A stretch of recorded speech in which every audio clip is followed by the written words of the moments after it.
Ellie. And Jesse. And this is Design for Adventure. We're a married couple figuring out family travel, Disney trips, running races, parenting, And how to make adventures actually work in real life. Yes, we travel with our kids. And still manage to have a good time. And if you love making memories and want an adventure that fits real life, you're in the right place. Hello, and welcome to another episode of Design for Adventure. I'm Jesse, and I'm joined by my wonderful wife, Ellie. Now, our last episode was a real doozy. Don't know why you're laughing. Last episode had a ton of info being passed on, but before we address that, I'm going to mention something else real quick. I know I'm late to the party on this, but I've started watching Breaking Bad recently for the first time. So to introduce this episode, I thought it'd be fun to do so in a Saul Goodman-esque, sleazy lawyer TV commercial kind of way. So here goes. Did you listen to our last episode and are now suffering from a severe, or mild, case of analysis paralysis? If so, you may be entitled to compensation. Compensation in the form of another episode with more details regarding how to be financially savvy when booking a Disney room. So if you appreciate this information, leave us a rate and review, but remember, if you review, only 5 stars will do. Alright, Ellie, take it away. Tell us about this PVC pipeline thing. PVC? We're talking about PVC pipe? You wrote this down last night and refused to let me see it. Well, I wanted to get your reaction. That's what I expected. Oh my god. It's not PVC. Oh. It's DVC. That's close. But yes, there was a lot of information that was given out in our last episode. And so I wanted to come back and try and just give a little bit more to maybe help you, because I felt like there was a lot of information thrown at you. We covered last time was all the hotels on Disney property and typically what they can cost. And with so many hotels, how do you choose? Would you choose one? I am seeking compensation for analysis paralysis, so I don't even know where to start. All right. So that's what we're going to talk about today. What do you need to consider when you're choosing? And I think the two big things are going to be budget and then the size of your party. And then once you've figured those two out, narrowed down the hotels, then you can look at what do you want from your hotel. We're talking location, theming, pools, dining, etc. All right, so let's start talking about budget, because I feel like when it comes to Disney, you don't stick to a budget. I do have a budget. It just becomes flexible. Oh, I don't think budgets are typically flexible. They're not supposed to be anyway. I do have a limit on what I will spend. I promise. I have yet to see that limit. There is a limit. Okay. So, again, budget. What are you willing to pay? I usually break it down by night, so $300 a night or less, or something like that. Depending on when you go, that budget may need to be flexible. Or sometimes people like to look at it overall. You're only going to spend $2,000 on a hotel room, and you find what you can fit within that overall budget. So if you get a cheaper room, you can stay longer, or maybe you go a little more expensive, but stay less days. It's really how you need to budget yourself. How do you want to figure out how much you're willing to pay? Everyone's different. Everyone has a different budget. So don't compare yourself to other people's budgets. You do what makes you happy and can still sleep at night. You really can't go wrong with any Disney hotel. I don't know. $300 a night seems kind of steep. We just spent $300 a night in Gettysburg. Gettysburg is different. It's an open-air museum. You don't have to pay to go to it. We just spent $300. You don't have to go to a Disney park. You just stay on Disney property. I've done that. Oh, are you going to let me do that in January? Exactly. Silence speaks volumes. All right, PVC pipe. PVC pipe. No, we're going to move on to the size of party, because that does matter. Typical hotel rooms usually sleep 4. However, Disney has been incorporating what they call a 5th sleeper in a lot of their rooms. So many hotel rooms now can sleep 5 people. It's like a pull-down bed underneath the TV. It's a twin size. I wouldn't say anyone larger than 5'6" would be comfortable on it, but my friend did sleep on it. She was 5'2". She said it was comfortable. Our oldest loves it. He thinks it's a secret bed. Something to keep note, if you have 3 kids or you have a larger family, there are certain resorts that have that 5th sleeper. You'll need to check because it's not all of them. Travel agents can be really helpful there if you are working through a travel agent. If you need 6 to a room, Art of Animation, I do believe the Suite Sleep 6 And there are some other random rooms that have this like extended room, like at the yacht club, that also sleeps 6. They're hard to find, but they do exist. But usually you're going to have to start looking bigger. The 1-bedrooms actually sleep less. They only sleep 4. Some of them do sleep 5. So you actually have to go to like a 2-bedroom or a 3-bedroom villa to get anything larger than 6 people in a room. So if you have families traveling together or you just have a really big family, this is where I think looking into DVC points really makes these rooms affordable because they're all going to be in your DVC villas. They're massive. They have extra bathrooms. They can sleep 9 to 12 people. How big are we talking in the room that can sleep 9 to 12 people? So some of these 3 bedrooms and even these 2 bedrooms are bigger than our first apartment together. No kidding. Nice. The one we were at in the Contemporary was much bigger than our first apartment in South Dakota. That's still a pretty nice apartment. I like that place. Yeah. So once you've figured out the budget and the size of your party, because that is going to narrow down the hotels, that really will narrow down your 21 to maybe 5, maybe 3, depending on your needs. Then you can start looking at theming. You know, what kind of theming do you want? Do you want something specific for your kids? Maybe you want something more subtle, like you? Do you want over-the-top theming? Absolutely not.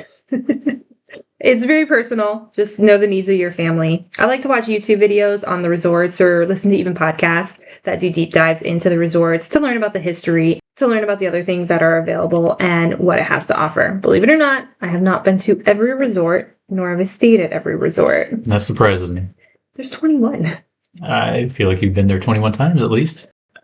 I tend to go to the same hotel again. Oh. Another thing that is really important, I think, at least for me as a mom, especially when I have a double stroller, location.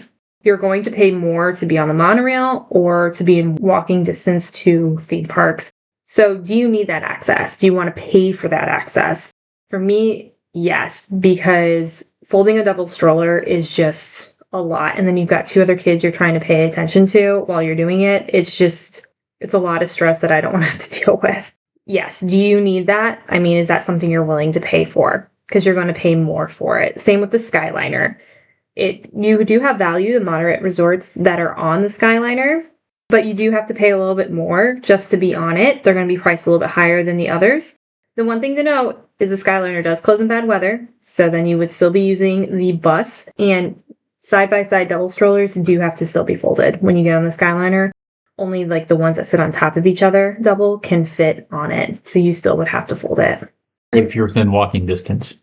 I always pay for the walking distance, especially to Epcot and Hollywood Studios. I find that those are my 2 favorite parks now, and I want to be near them and to be able to walk.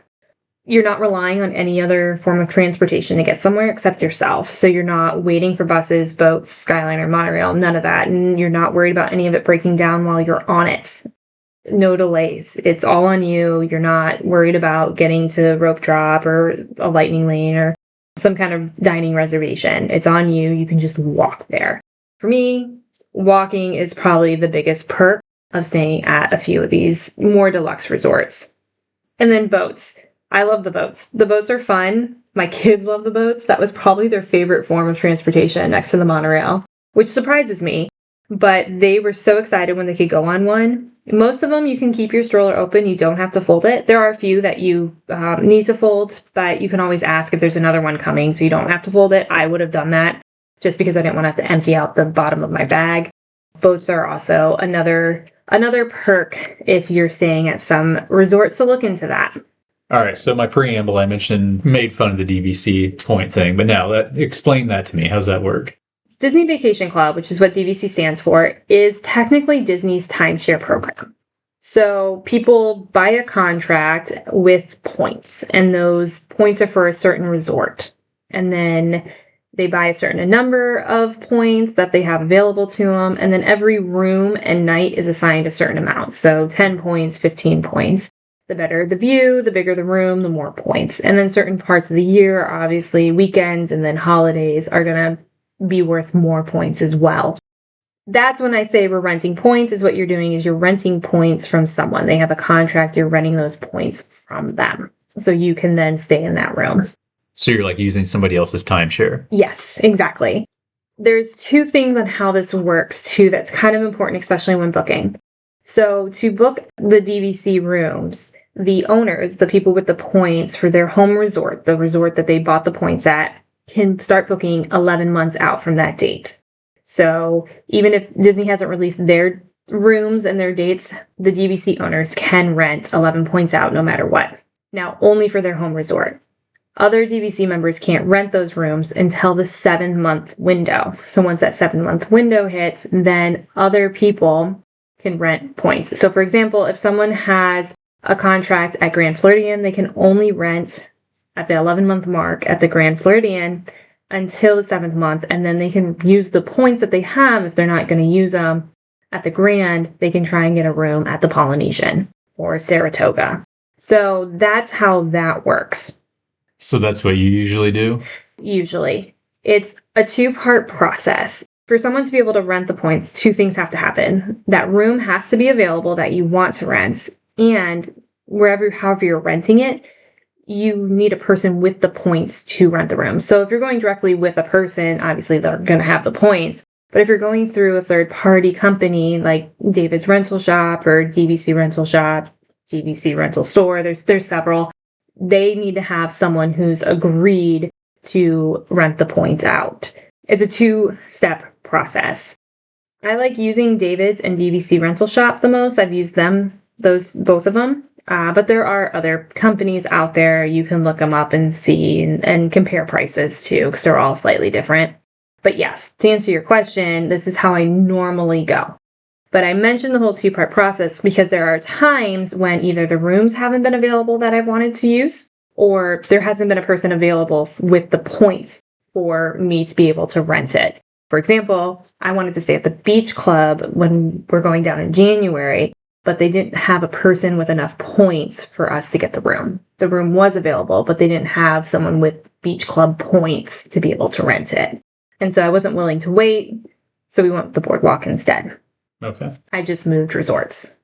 So, and I say that too, because sometimes you have to pivot. If you can't get the person with the points or the room's just not available, maybe you do need to look back and see what other things are available. Also, another way, if you have more flexibility, is you can do confirmed reservations. So basically, it's where the owner has already booked rooms for one reason or another, and then they put them up as a confirmed reservation. So they already have it. And what they're going to do is once you work with a third-party company, they switch over the reservation into your name. Sometimes if you're flexible, you can get really good deals this way, a few months out or a month out. So that's also something to look at, especially if you're doing a trip that's, a short trip that's coming up.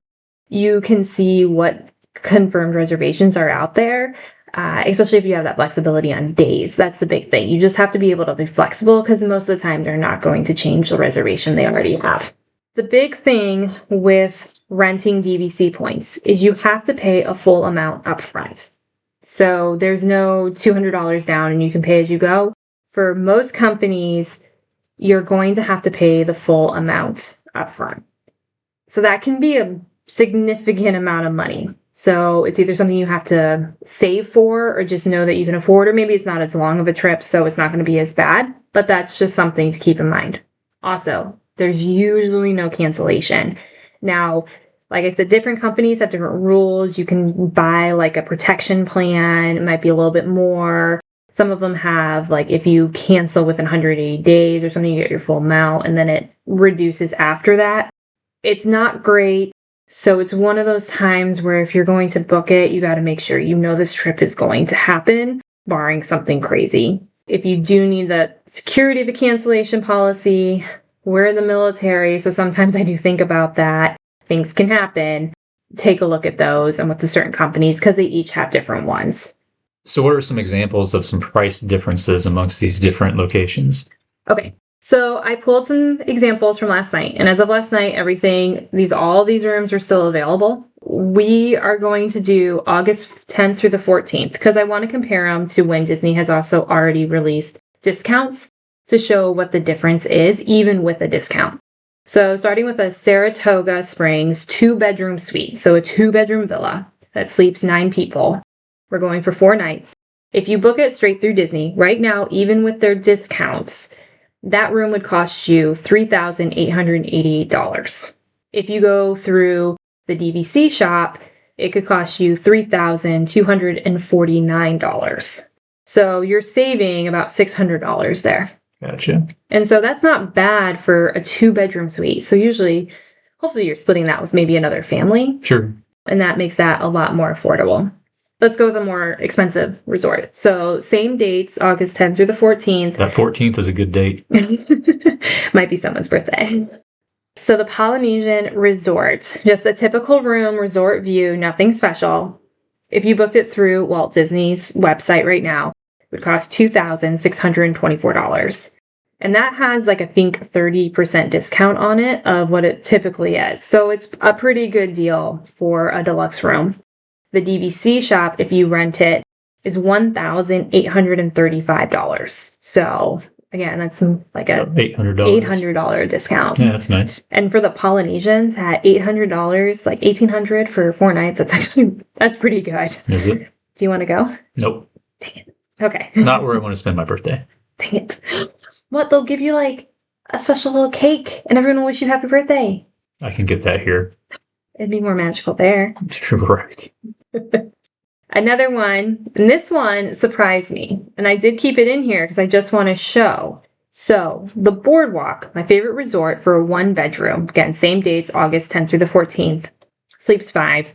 Through Disney's website, it's $2,733. To actually rent DVC points through DVC shop, and this was the cheapest I could find it, it's actually $3,066. So it's actually more expensive, this 1-day select resort. I think there's some kind of deal, some kind of promotion that's going on where the Boardwalk 1-bedroom fell into that really dropped this price down. So this is one of those instances. Take a look still. If you're thinking about renting points, compare the prices just to make sure you truly are, especially in the summer when Disney likes to drop some of these really big promotions to fill rooms because no one wants to go in August to Florida. So I think this is probably why that was a really good deal there. But I want to compare this to just a value resort to kind of give you a little bit more. And because we did a 1-bedroom and a 2-bedroom, I went with Art of Animations.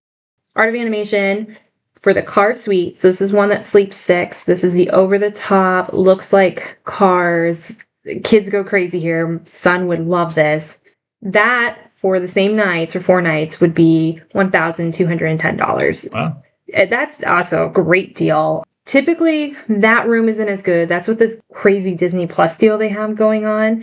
But for 4 nights, for a 1-bedroom suite, for $1,200? Yeah, it's not bad. Can me and the kids go? Sure. Really? No. Dang it. But that's just an example. All right. Now, I want to show without the deals, but a time that typically you're not going to find a lot of promotions. So I pulled Grand Floridian from December 23rd through the 27th. So over Christmas. So you're going to spend, again, 4 nights, sleeps 5. This is just a plain resort room, nothing special. For those 4 nights, do you know how much it is? $5,500? Yes. Almost 56? $5,580 for a typical hotel room. Crazy. That's insane. If you rent that same room with DVC points through the DVC shop, $2,928. It's a big difference. That's a huge... $2,500. That's half the price. Yeah. Oh my goodness. I was shocked when I saw that. Can we go at Christmas? One day I'm going to wear you down. No. It's wearing me down, all right. But... Do you need a beer? Yeah. Okay. All right, and the last one. This is over the Princess Weekend next year. So the Disney Princess Weekend, I wanted to do something a little different. We went with Wilderness Lodge, a 1-bedroom. So Walt Disney World price would be $4,623. If you went through David's DVC rental shop, it'd be $3,792. The DVC shop is $4,005. It's worth looking around at different companies too for prices, but it also just shows you how much you can really save. So it's just really important to shop around. Yeah, so make sure you look at the different companies, see what prices they have, because they all fluctuate through the year. Some companies are cheaper when you're farther out, but get more expensive when you get closer, just because of price per point, which is how they do it, changes. So it's just, I always check at least 3. Yeah, it's a good idea. So at what point what makes you choose to go through Disney then? The biggest thing is room availability. So for us, for the marathon weekend, I really didn't want to book anything until I knew I was going to get into the marathon because that's a big hassle. Once I was actually registered for the marathon, I went to look at rooms to rent points and the availability was gone. There was nothing available already, which shocked me. So at that point, we got the 1 bedroom because we're going to share it with friends. But then for our room, I decided to contact a travel agent to work with them to see what was available, what would be good for you, since you're a self-proclaimed Disney hater. I love Disney so much. So I really wanted to see what was available, what were the prices, and then they can also help me look for deals as we get closer and just stay on top of that. And also, sometimes if you don't want the deluxe, maybe you really truly want maybe a certain theme, maybe you want to stay at Art of Animation for your kids, it is usually cheaper to stay at the value and moderate. Sometimes you can get close to those moderate prices, but as you can see, even sometimes looking through Disney is cheaper for deluxe. It really just depends. It depends on what room. Maybe you want to stay at a different resort. You want to check out Caribbean Beach or something like that. Nothing wrong with that to do that. And sometimes promotions are only available if you book a room and the tickets through Disney. So that's something also to factor in. You almost have to compare it. You don't know when you're booking 11 months out what the promotions are going to be, but you know there's like a cycle. You know really big promotions drop in the summer because, again, no one's going to Florida in July and August because that's insanity. But, so they're going to be dropping maybe more promotions there than over spring break and over Christmas. Since I always do military tickets, that's usually not something I personally have to factor in. So it's usually just a room promotion that I'm looking at. And I know those always aren't as big as if I'm adding on tickets or a dining plan or something like that to the package. And the other big thing is, again, paying in increments. With Disney, you can pay the $200 deposit and then you can slowly pay as you go. There is no interest. You can just pay what you want to need. Every month you put $200, $300 down. So by the time you go, it's completely paid off. You don't really have that option with DVC, so it's a budget thing. I know on some trips you've taken down there, you've gone like from resort to resort. So what do you have to say about doing that? So split stays, yes. So you can move during your stay from one hotel to another. I wouldn't recommend this for a first timer or for someone who's maybe only gone once or twice. I've gone a lot, so it didn't bother me as much. And I know how to navigate, I think, the transportation of Disney at this point. The big thing is if you do a split stay, move from one Disney hotel to another, Disney moves all your luggage for you. You drop it down at Bell Services and they will move it to your other hotel and it will show up sometime in the afternoon. And you would just go down to the Bell Services at that new hotel, ask for your luggage, and it will be there. That's convenient. It is so convenient. So that really helps. So a lot of times people like to do this for location. So maybe you want to stay near the monorail on that route and then move to Epcot and Hollywood Studios or vice versa. So that way you have different access. Or maybe you want to save a little money. You stay value for a few nights and then you go to a deluxe or a moderate for the end of your trip and splurge a little. I did it on my last trip. We stayed at the Polynesian first and then we moved to the Contemporary. I rented points for both of those trips. So it sounds like you went from a deluxe to a deluxe. It was a different room type. So we went from a regular studio at the Poly to a 2-bedroom at the Contemporary. We had people joining our trip, so we did have to move rooms. So there was a reason for that. I probably should have done like the Boardwalk Resort and then the Contemporary, but I was looking at room types and needed a second bathroom to shove the pack and play in so our daughter would sleep. And you can actually see room floor plans for all the DVC rooms. You can Google them. I know David's Rental has them on their website. You can find, I think the other websites do too, so which is really handy, especially if you have a pack and play and you're trying to figure out where you can put it for your child to sleep, because hotel rooms can get pretty tight, especially when you've got 4 people in there. So that was one of the reasons why I picked the hotels, because they have the second bathroom that I could fit the pack and play in and shut the door, which was really helpful for nap time. That's important. Yeah. So I guess to wrap all this up, do you recommend looking for points or just going ahead and booking? I think it depends on you. It really does. If you are interested in a certain hotel, I always recommend doing a little research on it. Watch YouTube videos, go read blogs, listen to a podcast. There are so many podcasts out there that do deep dives into these hotels and even tell the history about them, which is really fun to learn, especially some of the older resorts. So go do that to make sure it's the right fit. And it's kind of fun to get excited about your trip. I recommend doing that. Then you really want to stay in a deluxe. I would definitely start looking at the availability or renting points, see what the prices are. The closer you're getting to a trip, it might be harder to get certain rooms. Keep that in mind. It really is the best if you're planning at the 11-month mark, if you want to rent points, just because then you have much more availability, less likely things are going to be sold out. I love renting points. It doesn't always work like with our trip in January, but that's when I just then work with a travel agent and we find a different or better hotel. Any last closing thoughts from Jesse/Saul? Well, I am sufficiently enlightened for the evening, so no, I don't have anything to add. The fact that you keep coming back to listen to these makes me think there's an inkling in you that is excited for our Disney trip. There's not an inkling in me that's excited for a Disney trip. You make me do this. That is not true. I do not force him. Oh, the stories I could tell. You're not excited to spend time with me without the kids around? No, I'm excited for that. It's just the locale I'm not looking forward to. Maybe you'll like it. Like I said, secret to happiness in life is low expectations, so my expectations my expectations cannot be lower. Get a beer. Okay. Bye. Bye. Thanks so much for listening to Design for Adventure. If you enjoyed this episode, make sure you're following the show and leave a quick review. It really helps more families find us. You can also find us on Instagram at Design for Adventure Pod and Facebook at Design for Adventure. Until next time, don't be afraid to get out there and have an adventure.